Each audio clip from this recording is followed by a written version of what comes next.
You have your job, you have meetings, you have household responsibilities. इन सब के बीच में आपको बोला जाता है कि अपने पर्सनल गोल्स पर भी काम करो, बट कोई नहीं बताता कैसे। हजारों वीडियोस है, लाखों वीडियोस है यूट्यूब पे, इंटरनेट पे, बट एक वीडियो, एक फ्रेमवर्क, एक हैक सबके लिए कैसे काम कर सकता है? सबकी strengths, weaknesses, working schedule, goals बहुत अलग हैं, and that is a problem that I used to face. मैं अपने टाइम को मैनेज करने में बहुत ज्यादा प्रॉब्लम फेस करती थी। Then I figured out a way जिसकी वजह से I was able to manage my household responsibilities. मतलब अगर तुम इंडिया में रहते हो, अगर तुम एक बेटी हो घर की, तो तुम्हारे पास 100 रिस्पॉन्सिबिलिटीज घर की भी होती हैं।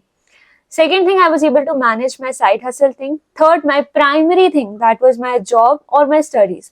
जिस point पे जो चीजें थी, I have been managing all of those things since last 5 years.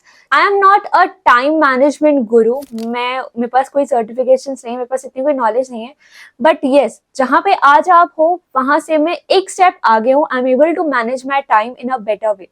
I thought of making this video and sharing my experience and my strategy that I used to make my customized routine, जिसको follow करके आप भी अपना customise routine बना सकते हो। मैं आपके साथ में 7 स्टेप प्रोसेस फ्रेमवर्क शेयर करने वाली हूँ, जिसको यूज करके आप भी अपना कस्टमाइज टाइम मैनेजमेंट रूटीन बना सकते हो, and you will be able to manage every single thing along with that. Trust me, this video can be a GPS for you if you are a student feeling overwhelmed after your classes, if you are a homemaker willing to start any side hustle, any hobby, but you are not able to get time for that. Third, if you are a working professional who want to have multiple income sources but never feel energetic enough to do anything after your working hours. So in this video, I'll walk you through 3 important things that are very important for you to be able to make a customized routine and to retain it. तो पहले part में हम cover करने वाले हैं 8 step proven system, जिसके and तक आप खुद के लिए एक कस्टमाइज रूटीन बना पाओगे। सेकेंड पार्ट में we will be covering all the bonus tips जो मुझे उस सिस्टम को रिटेन करने में हेल्प करती है, तो वो चीजें आप भी अपने लिए यूज कर सकते हो। थर्ड वुड बी टूल्स, इसको आप यूज करके अपने टाइम को खरीद सकते हो। There are 2 currencies, it's time और मनी। तो अगर आप अपने बिगिनिंग स्टेज में हो तो आपको टाइम स्पेंड करना पड़ता है, क्योंकि आपके पास टाइम होता है, मनी नहीं होता। और जब आप थोड़ा थोड़ा आगे बढ़ने लगते हो तो आपके पास टाइम कम हो जाता है, आपके पास मनी आने लगता है। सो ये चीज वाइसा वर्सा रहती है। तो जिस स्टेज पे आप हो उस करेंसी को यूज करके, example if you are a student, तो आप अपना टाइम दे करके मनी ले सकते हो। अगर आप वर्किंग प्रोफेशनल हो तो आपके पास टाइम कम है, तो आपके पास मनी है, स्टेबिलिटी है, आप अपनी मनी करेंसी को यूज करके अपना टाइम खरीद सकते हो। You don't need to be pro at managing time. You just need to have systems in place that will help you to manage all the important things of your life. It's very rightly said. You don't rise to the level of your goals. You fall to the level of your systems. तो गोल बड़े रखने से कुछ नहीं होता. You have to write systems in place. And I'm a very firm believer of this fact that if you have systems and processes in place, तो आपकी life काफी आसान हो जाएगी। Ready? Let's dive in. तो सबसे पहले इस एक चीज आपको एक्सेप्ट करनी पड़ेगी कि आपके पास 24 की जगह 48 घंटे नहीं आ सकते। You have those 24 hours and you have to figure out कि उसमें से आप अपने फ्री आवर्स को कैसे यूज कर सकते हो to build your side hustle, to follow your passion, to follow your hobbies, to do anything which you are not getting time for. So let's get started. सबसे पहले पार्ट में मैंने आपको बताया था हम कवर करने वाले हैं 8 स्टेप प्रूवन सिस्टम। तो 8 स्टेप प्रूवन सिस्टम का सबसे पहला स्टेप है गेट क्लैरिटी। अगर आपके पास क्लैरिटी नहीं है तो या तो आप बर्नआउट कर जाओगे या तो फिर आप क्विट कर दोगे। So it's very important that you have that clarity. I have been through phases of my life where I did not have any clarity on what I want, why I want, and I have also been through the phases where I had the clarity that I want to achieve this in this span of time and this is why I need to do this. So it's very important that you have that clarity. अगर आपके पास कोई clarity नहीं है कि आपको side hustle कौन सा start करना है, मार्केट में क्या ऑप्शंस है, आपके टाइम, आपके वर्किंग आवर्स, आपके इंटरेस्ट, आपके पर्सनालिटी, आपके गोल्स के साथ कौन सा साइड हसल ऑप्शन अलाइंड होता है, तो फिर आप मेरा एक वीडियो देख सकते हैं जिसमें मैंने बहुत इलैबोरेटली बताया था कि आप कैसे अपने लिए बेस्ट साइड हसल चूज कर सकते हो। Because choosing a side hustle is never about choosing the popular one. It's about choosing the one that aligns with your goals, your personality, your interest, and your working schedule. So ensure that you check out that video of mine to get more clarity on that. उसके बाद आपको clarity मिल जाएगी कि आपको आपके लिए क्या choose करना है। Now I am taking 2 examples जिसकी वजह से आपको चीजें समझने में काफी आसानी होगी हर स्टेप को। हम इंडिया के बच्चे हैं और हमें मैथ्स की वो प्रॉब्लम ज्यादा अच्छे से समझ में आती थी जिसके क्वेश्चन में एग्जाम्पल होता था। हम कहानियां सुन करके, एग्जाम्पल सुन करके बड़े हुए हैं, चाहे फिर वो शर्मा जी वाला ताना हो अपने पेरेंट्स के थ्रू सुनना, या फिर वो सोने से पहले दादी माँ की कहानियां हो, या फिर स्कूल में हर चैप्टर के बाद एग्जाम्पल क्वेश्चंस। हम स्टोरीज और एग्जाम्पल्स सुन के देख के ही बड़े हुए हैं और हमने अपनी नॉलेज वहां से ली है।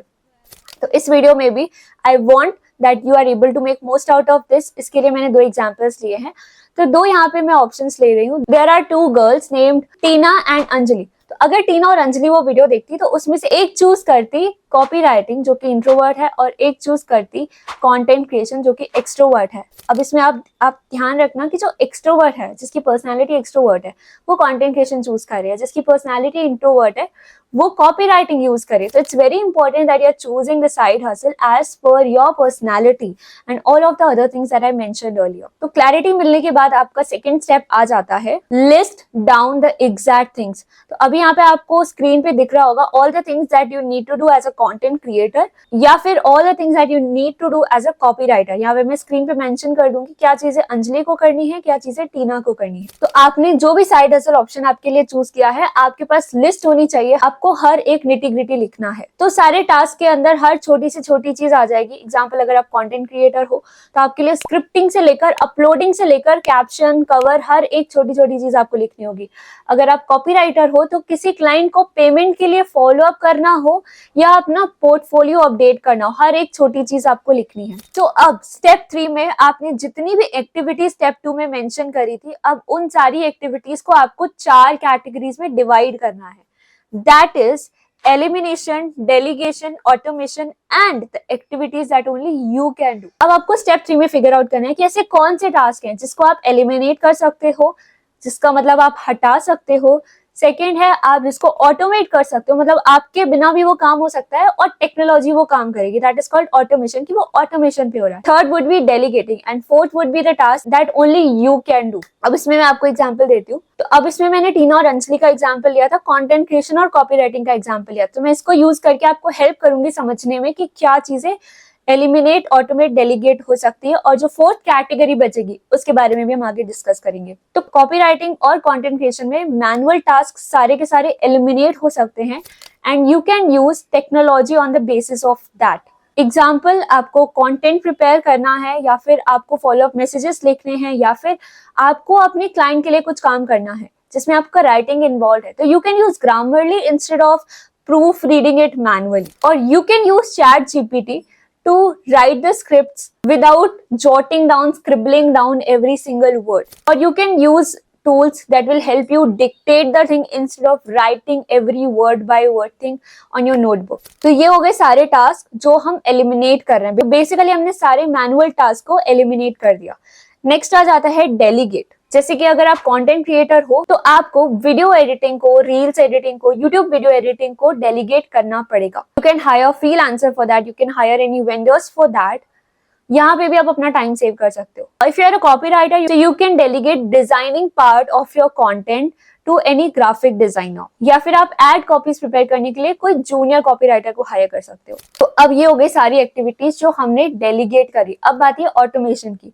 तो वो सारी एक्टिविटीज जो होनी जरूरी है लेकिन जो टेक्नोलॉजी के थ्रू ऑटोमेट हो सकते हैं उनको हम ऑटोमेट करेंगे। जैसे कि एजेंसीज को फॉलो अप करना हो सकता है, या क्लाइंट्स को फॉलो अप मेल भेजना हो सकता है, तो ये आप स्टार्टिंग में ऑटोमेट कर सकते हो, स्केड्यूल कर सकते हो। या फिर कैलेंडली का यूज करना हो अपने क्लाइंट्स के साथ या फिर एजेंसीज के साथ मीटिंग स्केड्यूल करने के लिए, तो उनको पता है कि आपके कौन से आवर्स अवेलेबल है and this can be done on a automation basis. Don't worry about anything, because जितनी भी टेक्निकल चीजों की मैं बात कर रही हूँ, जितने भी टूल्स की मैं बात कर रही हूँ, मैं आपको सारे इस वीडियो के एंड में शेयर करने वाली हूँ to make it easy for you. तो ये हो गए, इस तरीके से आप सारे के सारे टास्क ऑटोमेट कर, इस तरीके से आप अपने कुछ टास्क को ऑटोमेट कर सकते हो। तो अब हमारे पास फोर्थ कैटेगरी आ जाती है, the task that only you can do. तो अब इसमें वो सारी एक्टिविटीज आ जाती है जो बिना हमारे आवाज, एक्सपीरियंस या फेस के नहीं हो सकती। Example, scripting. स्क्रिप्टिंग में, कंटेंट में आपको अपना एक्सपीरियंस ऐड करना पड़ता है जो सिर्फ आप कर सकते हो, या फिर आपको खुद वीडियोस बनाने पड़ते हैं अपनी आवाज और अपने फेस के साथ में जो सिर्फ आप कर सकते हो। तो इस तरीके से कॉपी राइटिंग और कंटेंट राइटिंग में जो भी एक्टिविटीज लगेंगी जो सिर्फ मैं कर सकती हूँ, मैंने सारी नोट कर ली है। जो सिर्फ टीना और अंजलि करेंगी वो सारी मैंने नोट कर ली है। तो नेक्स्ट स्टेप में जो भी एक्टिविटीज ऐसी हैं जो सिर्फ आप कर सकते हो, आपको उनको 2 कैटेगरीज में और आगे डिवाइड करना है। तो एक्टिविटीज जैसे कि कंटेंट शूट करना हो, स्क्रिप्टिंग करना हो, खुद को अपस्किल करना हो, सर्टिफिकेशन कोर्सेज करना हो, तो ये सारी एक्टिविटीज सिर्फ आप कर सकते हो। अब इन सारी एक्टिविटीज को आपको 2 कैटेगरीज में डिवाइड करना है। One would be one time activities, second would be recurring activities. Example, as a content writer और a copywriter, I would be adding, or Tina or Anjali would be adding these activities in one time task category and following activities in recurring task category. अभी हमारा next step आ जाता है, step number 5, जिसमें हम अपने spare hours find करेंगे। हमें पहले पता लगाना कि हमारे पास कितने घंटे हैं। तो मैंने काफी सारी रिसर्च करने के बाद में अपने एक्सपीरियंसेस को भी कंसिडर करके फिगर आउट किया है कि अगर आप एक स्टूडेंट हो तो आपके पास हफ्ते के 28 घंटे होते हैं जिसको आप यूटिलाइज कर सकते हो।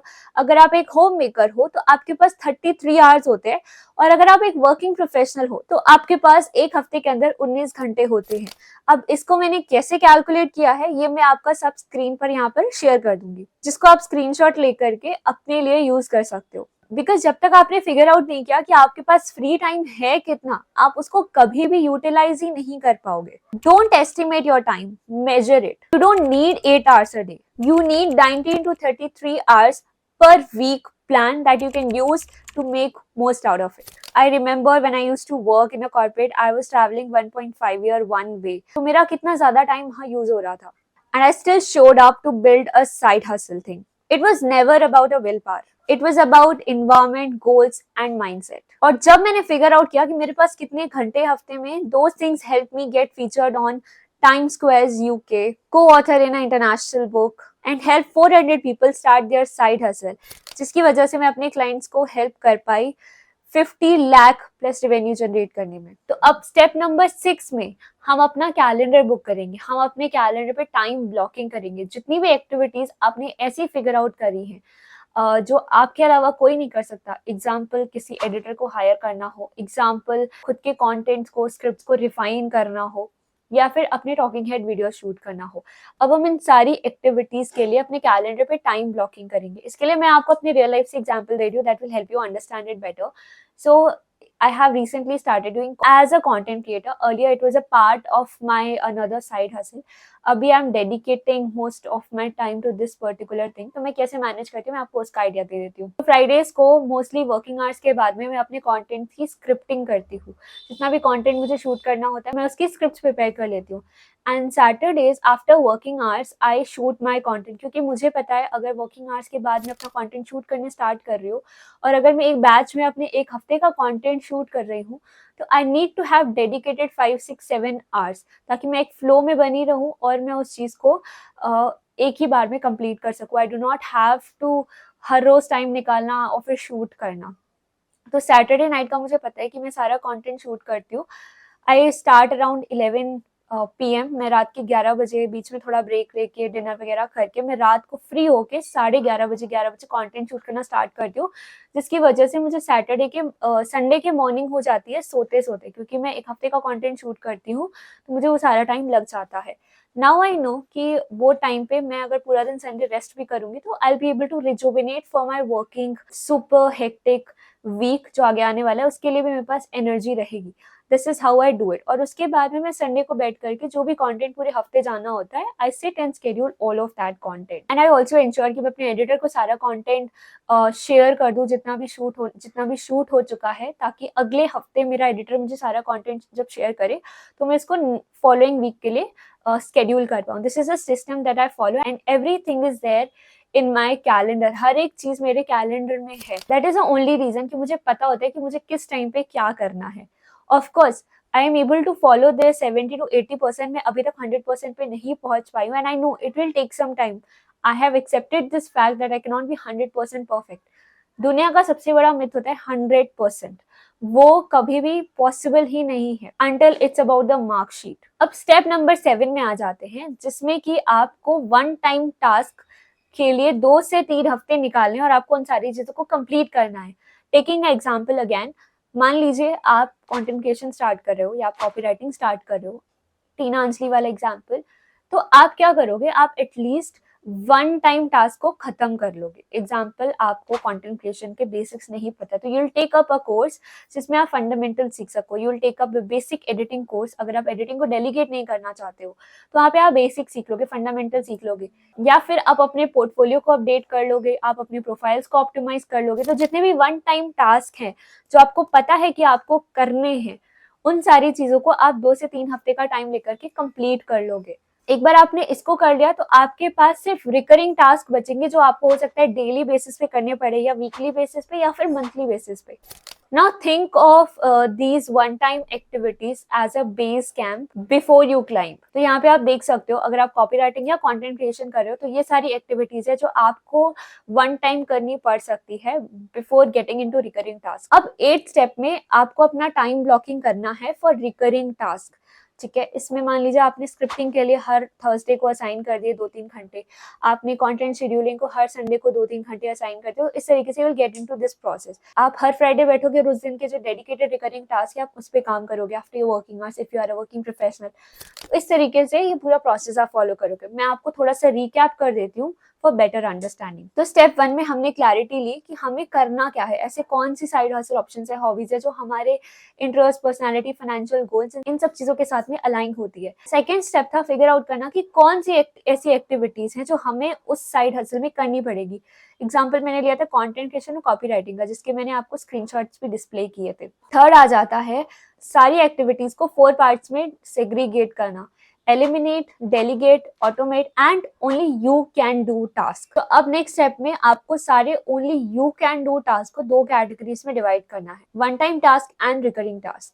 अब नेक्स्ट स्टेप में, दैट इज स्टेप नंबर 5, इसमें आपको अपने कैलेंडर को देख करके अपने वर्किंग शेड्यूल को, अपने डेली बेसिस पे जो भी आप टास्क करते हो, अपने वर्क से रिलेटेड, बाकी चीज से रिलेटेड, उसको देख करके आपको अपने फ्री आवर्स निकालने हैं। You have to find your spare hours. उसके बाद में आपको अपने कैलेंडर पे ensure that you are using proper Google Calendar or any other digital calendar to do time blocking। जितने भी आपके रिकरिंग टास्क थे जो हमने डिस्कस किए थे, उन सबको आपको अपने Google कैलेंडर पे शेड्यूल करना है। उसके बाद नेक्स्ट स्टेप में, दैट इज स्टेप नंबर 7, इसमें आपको अपने सारे वन टाइम टास्क को 2 से 3 हफ्ते का टाइम लेकर के कंप्लीट करना है। फिर चाहे वो कोई कोर्स कंप्लीट करना हो, प्रोफाइल को ऑप्टिमाइज करना हो, पोर्टफोलियो को अपडेट करना हो, या और कोई भी एक्टिविटी। उसके बाद लास्ट फाइनल स्टेप में, दैट इज स्टेप नंबर 8, जिसमें आपको अपने रिकरिंग टास्क को कर देना स्टार्ट कर देना है फॉलोइंग योर कैलेंडर। मान लीजिए कोल्ड ईमेलिंग करनी है, मान लीजिए क्लाइंट्स का फॉलो अप करना है, मान लीजिए कंटेंट अपडेट करना है, कंटेंट शेड्यूल करना है, वो सारी चीजों को अब आप करना स्टार्ट कर दोगे। इसके लिए आपको एक बहुत इंपॉर्टेंट चीज करनी होगी कि आप एक एक स्टेप को एग्जीक्यूट करते जाओ।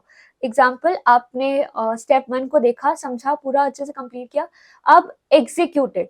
उसके बाद watch the next part and then execute the step 2।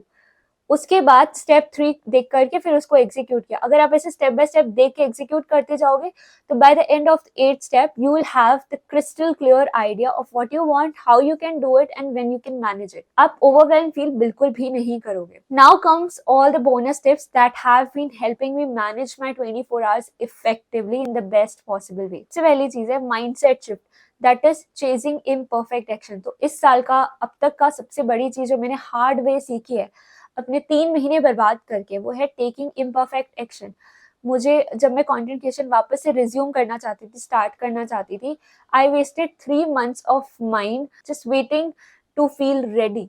मैंने कितनी बार रेडी होके बैठी, रिंग लाइट सेटअप किया, कुछ बोला, then I was like no I am not feeling ready enough, मैं वापस दोबारा करूंगी। इस तरीके से मैंने कितनी बार बैठी, पूरा सेटअप लगाया, उसके बाद सेटअप हटाया because I was not feeling ready enough to do anything. पूरे 3 महीने वेस्ट करने के बाद आई वाज लाइक नहीं, अभी बहुत हो गया, I can not waste any more time, I will be consistent no matter what, I will take imperfect actions and अब जा करके जितना इम्परफेक्टली हो सके but I will take action. Because मैंने किसी पॉडकास्ट में सुना था, अगर आप कंसिस्टेंट हो, if you are showing up, तो आप उस प्रोसेस में इम्प्रूव होते चले जाते हो। बट अगर आप शो अप ही नहीं कर रहे हो तो कोई चांस ही नहीं है कि आप कुछ भी अचीव कर पाओगे। Taking imperfect actions is better than seeking perfection. This is something that I have learned hard way. Second most important thing, you have to have a dedicated workspace. In a society like India's, it's very difficult to find peace everywhere. You need to have a dedicated work setup जहाँ पे आप बैठ करके अपना काम कर सको, क्योंकि इन्वायरमेंट का बहुत ज्यादा असर होता है। अगर आप किचन में जाओगे, you will feel like having something. आप लाइब्रेरी में जाओगे, you will feel like reading something. Cafe में जाओगे, you will feel like having a coffee. हर एक चीज के लिए एक डेडिकेटेड जगह है। सिमिलरली काम करने के लिए एक डेडिकेटेड जगह होना बहुत ज्यादा जरूरी है। This is one thing that my second job taught me कि ये कितना जरूरी है। And all my clients have been sharing this one feedback कि जब से उन्होंने इस चीज को सीरियसली लिया है, जब से उन्होंने अपना वर्किंग डेस्क, अपना वर्किंग सेटअप किया है, तब से वो ज्यादा प्रोडक्टिव फील करते हैं। क्योंकि आपके माइंड को सिग्नल मिलता है, जैसे आप अपने वर्किंग चेयर पे बैठते हो, कि अब आप एक जगह पे बैठ गए हो, now you have to start working. Next is set realistic goal. अगर आपको पता रहेगा कि आपको 1 मंथ में कितना अचीव करना है, 3 मंथ में कितना अचीव करना है, और नेक्स्ट 1 ईयर में कितना अचीव करना है, you will be able to get actions quickly. आपको पता रहेगा कि मुझे 1 महीने में इतना रेवेन्यू करना है, तो आप उसके अकॉर्डिंग एक्शन लोगे। It's very important that you set up goals for 1 month, 3 months and then 6 months. Fourth is accept that you will not be perfect on the day one. Every attempt will make you perfect. एक सर्वे हुआ था, मैंने ये कई video में सुना था कि एक सर्वे हुआ था। देयर वर 2 ग्रुप्स, जिसमें एक ग्रुप को बोला गया कि आप हमें एक परफेक्ट फोटो खींच के दिखाओ, और दूसरे ग्रुप को बोला गया था कि आप 10 फोटो खींचो और उसमें से हमको एक परफेक्ट पिक्चर शेयर करना। तो जो ग्रुप 1 था, जिसको एक फोटो खींचने बोला गया था, उनमें से किसी की भी फोटो बहुत अच्छी नहीं आई थी। और जिनको 10 अटेम्प्ट्स करने बोला गया था, उन सब में सबके पास कुछ अच्छा दिखाने के लिए था। Because it's about attempt. हर अटेम्प्ट आपको बेटर बनाता रहता, हर attempt will help you improve. इसको इस तरीके से भी आप समझ सकते हो, लॉ ऑफ एवरेज। अगर एक छोटा बच्चा एक बॉल फेंक रहा है ना, एक बार फेंकेगा नहीं जाएगा, 2 बार फेंकेगा नहीं जाएगा, 10 टाइम्स अगर वो फेंक रहा है, तो एक बार वो अपने टारगेट को अचीव कर पाएगा, एक बार उसका वो अपने उसके मार्क को वो बॉल हिट करेगा। This is law of average. तो हर एक अटेम्प्ट आपको बेटर बनाता जाएगा। जब आप इस रूटीन को फॉलो करोगे, आप 100% फॉलो नहीं कर पाओगे in very first month, but every month you will be better by some percent. हो सकता है पहले महीने आप सिर्फ 10% अच्छे से फॉलो कर पाओ, next month you will B 15%, next month you will B 30%, next month you will B, following month you will B 50%। तो इस तरीके से जब आप कोई चीज को बहुत बार अटेम्प्ट करते हो, you keep on improving on that particular thing. तो अब इस पार्ट में हम वो सारे टूल्स कवर करने वाले हैं जिसको यूज करके आप अपना ज्यादा टाइम सेव कर सकते हो। इसमें पेड टूल्स भी हैं, अनपेड टूल्स भी हैं, और मैंने इनको कैटेगरीज में डिवाइड करा हुआ है। तो ये सारे फ्री टूल्स हैं जिनको आप यूज कर सकते हो for productivity and time management. In tools को आप यूज कर सकते हो फॉर कंटेंट क्रिएशन, और इन टूल्स को आप यूज कर सकते हो for handling your clients, for sales and meetings etcetera. और इन सारे टूल्स को आप पेमेंट्स वगैरह के लिए यूज कर सकते हो। मार्केटिंग और ऑटोमेशन के लिए आप ये वाले टूल्स कर सकते हो। अब बात करते हैं पेड टूल्स की। तो पेड टूल्स में आप ये वाले टूल्स यूज कर सकते हो जो 1 टाइम सब्सक्रिप्शन के साथ आते हैं और रिकरिंग सब्सक्रिप्शन के साथ में भी आते हैं। ये वाले टूल्स आप कंटेंट क्रिएशन के लिए यूज कर सकते हो। रिमेंबर, आपका स्केड्यूल कभी भी आपका दुश्मन नहीं हो सकता, और आपको 24 घंटे भी ऑक्यूपाइड रहने की कोई जरूरत नहीं है। तो अगर आप एक स्टूडेंट हो, होम मेकर हो, वर्किंग प्रोफेशनल हो, तो आपको पता चल गया होगा कि आपके पास कितना टाइम है। आपके पास अभी तक कोई सिस्टम नहीं था, प्रोसेस नहीं था जिसको आप फॉलो करके उन चीजों को यूटिलाइज कर सको। Now you have the system, all you need is to start. Time management is never about doing more. It's about doing what matters the most. Use this roadmap, adjust as per your lifestyle, and stay committed. The spare hours that you already have are more than enough. The goal isn't to hustle harder, it's to hustle smarter. Let's build without burning out. Don't forget to share this video with someone who always feels overwhelmed. And trust me, you are not alone in this. The secret to your future is hidden in your daily routine. I hope ये video आपको बहुत ज्यादा helpful रहा होगा। Let me know इन comments कि आप next किस चीज पे चाहते हो कि मैं वीडियो बनाऊं, किस चीज पे चाहते हो कि मैं फ्रेमवर्क्स लेकर के आऊं, और ये भी बताना मत भूलना कि वीडियो आपको कैसा लगा, क्या चीज पे मैं इंप्रूव कर सकती हूँ, कौन सा पार्ट आपको वीडियो का सबसे ज्यादा हेल्पफुल लगा। Thank you so much for sticking around this, and I will see you in the next one. Bye.